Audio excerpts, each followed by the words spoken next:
ये एक्सेल के FV function पर आपका क्विक ओवरव्यू है।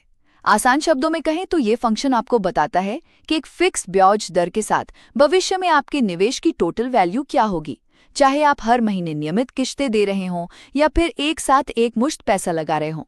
तो पहला, ये काम कैसे करता है? देखिए, एक्सेल आपसे बस 3 मेन चीजें पूछता है। रेट यानी आपकी ब्याज दर, एन पर यानी आप कुल कितनी बार पेमेंट करने वाले हैं, और पीएमटी यानी हर बार आप कितनी रकम जमा करेंगे। वैसे इसमें पीवी यानी वर्तमान मूल्य और टाइप जैसे कुछ ऑप्शनल हिस्से भी होते हैं, पर सच कहूं तो आपको ज्यादातर सिर्फ इन्हीं 3 बुनियादी चीजों की ही जरूरत पड़ेगी। दूसरा, और ये एक बहुत जरूरी चेतावनी है, आपको हमेशा यूनिट्स का तालमेल बिठाना होगा।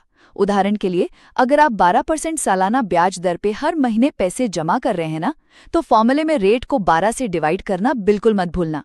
और हाँ, अपने निवेश के सालों को 12 से मल्टीप्लाई भी जरूर करना, ताकि सब कुछ महीनों के हिसाब से एकदम परफेक्ट सेट हो जाए। अंत में एक बहुत ही काम का हैक याद रखिए, जिसे एक कैश फ्लो का नियम कहते हैं। सिंपल सी बात है, जो पैसा आपकी जेब से जा रहा है, जैसे बैंक में जमा करना, उसे हमेशा माइनस में यानी नेगेटिव नंबर में लिखें।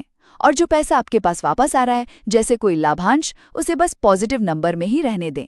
संक्षेप में, एक्सेल का एफई फंक्शन आपके वित्तीय भविष्य की सटीक गणना को चुटकियों का खेल बना देता है। माइक्रोसॉफ्ट एक्सेल में डेटा के साथ काम करना कभी कभी थोड़ा मुश्किल लग सकता है ना? पर क्या हो अगर मैं कहूँ कि इसी में ऐसे टूल्स भी हैं जो भविष्य बता सकते हैं। इस पूरी श्रृंखला में हम एक्सेल के सबसे शक्तिशाली फंक्शंस को बिल्कुल आसान बनाने वाले हैं। हम सब अपने भविष्य के बारे में सोचते हैं, नहीं? खासकर जब बात पैसों की हो। अक्सर मन में ये सवाल आता है कि भाई आज की ये जो छोटी छोटी बचत है, वो 10 साल बाद कितनी बड़ी रकम बन जाएगी। ये एक ऐसा सवाल है जिसका जवाब हम सबको चाहिए। तो अच्छी खबर ये है कि इस सवाल का जवाब किसी और के पास नहीं, बल्कि माइक्रोसॉफ्ट एक्सेल में ही मौजूद है। जी हाँ, बिल्कुल सही सुना। एक्सेल के पास एक ऐसा जबरदस्त टूल है जो किसी भी निवेश का भविष्य बताने में हमारी मदद कर सकता है। और उस टूल का नाम है एफवी फंक्शन, यानी फ्यूचर वैल्यू। देखिए, सीधे शब्दों में कहें तो ये एक्सेल का वो फॉर्मूला है जो एक निश्चित ब्याज दर पर हमारे नियमित निवेश की भविष्य की कीमत का हिसाब लगाता है। ये फाइनेंशियल प्लानिंग के लिए एक क्रिस्टल बॉल की तरह है, सच में। चलिए, अब इस फॉर्मूले को इसके 5 आसान हिस्सों में तोड़कर समझते हैं। घबराने की बिल्कुल जरूरत नहीं है, ये जितना मुश्किल दिखता है उतना है नहीं। तो ये है एफवी फॉर्मूले का पूरा सिंटैक्स, या कह लें ढांचा।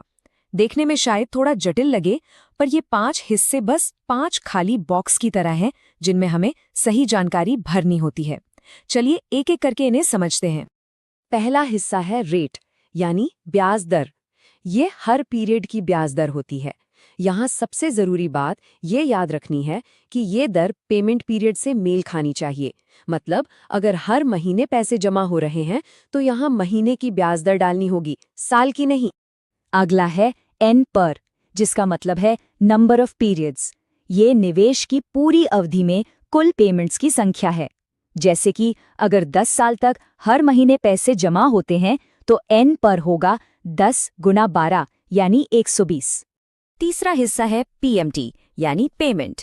ये वो निश्चित रकम है जो हर पीरियड में जमा या भुगतान की जा रही है। ये जरूरी है कि ये रकम पूरी निवेश अवधि के दौरान एक जैसी ही रहे। अब आते हैं पीवी पर, यानी प्रेजेंट वैल्यू। ये वो शुरुआती एक मुश्त रकम है जिससे निवेश शुरू हो रहा है। अगर हम 0 से शुरुआत कर रहे हैं तो इस हिस्से को खाली भी छोड़ा जा सकता है। एक्सेल इसे अपने आप 0 मान लेगा। और आखिरी हिस्सा है टाइप, जो ये तय करता है कि पेमेंट पीरियड की शुरुआत में हो रही है या अंत में। ये भी ऑप्शनल है, और अगर इसे खाली छोड़ दें तो एक्सेल मान लेता है कि पेमेंट पीरियड के अंत में की जा रही है। तो नियम बड़ा सीधा है। अगर महीने के आखिर में पेमेंट करते हैं तो टाइप की जगह 0 लिखें या इसे खाली छोड़ दें। और अगर महीने की शुरुआत में पेमेंट करते हैं तो 1 लिखें। पता है, ये छोटा सा बदलाव भी फाइनल रकम पर काफी असर डाल सकता है। ठीक है, थ्योरी तो बहुत होगी। चलिए अब इसे एक असली उदाहरण के साथ इस्तेमाल करके देखते हैं कि ये असल में काम कैसे करता है। मान लीजिए हर महीने $1000 का निवेश करना है। सालाना 12% की ब्याज दर मिल रही है और ये 1 साल यानी 12 महीनों तक करना है। इस जानकारी के साथ फॉर्मूला कुछ ऐसा बनेगा। रेट के लिए सालाना ब्याज दर 0.12 को 12 से भाग दिया गया ताकि महीने की दर मिल सके। एन पर 12 है क्योंकि 12 महीने पेमेंट हो रही है और पीएमटी है -1000 क्योंकि ये पैसा खाते से बाहर जा रहा है। और ये रहा नतीजा। एक साल में $12,000 के निवेश की कीमत $12,682.50 हो जाएगी। ये $682.50 सीधे सीधे ब्याज की कमाई है। देखा कितना आसान था निवेश का भविष्य जानना। अब इस फंक्शन को इस्तेमाल करने से पहले कुछ बहुत जरूरी नियमों को याद रखना जरूरी है ताकि हमारी गणना हमेशा एकदम सटीक हो। पहला, रेट और एन पर की यूनिट हमेशा एक जैसी होनी चाहिए। अगर पेमेंट महीने के हिसाब से है तो दर भी महीने की ही हो। दूसरा, जो पैसा बाहर जा रहा है जैसे निवेश या किश्त, उसे हमेशा नेगेटिव नंबर के रूप में लिखा जाता है। और तीसरा, जो पैसा खाते में आ रहा है उसे पॉजिटिव नंबर में लिखते हैं। संक्षेप में, एफवी फंक्शन स्प्रेडशीट को सिर्फ नंबरों की लिस्ट से कहीं ज्यादा हमारे वित्तीय भविष्य के रोड मैप में बदल देता है। यह हमें योजना बनाने और अपने लक्ष्यों तक पहुंचने की ताकत देता है। तो अब जब ये शक्तिशाली टूल इस्तेमाल करना आ गया है तो सवाल ये है कि इसका इस्तेमाल किस सपने को पूरा करने की योजना बनाने के लिए किया जाएगा। क्या वो एक नई कार है, एक घर, या फिर दुनिया की सैर? संभावनाएं तो अनंत हैं।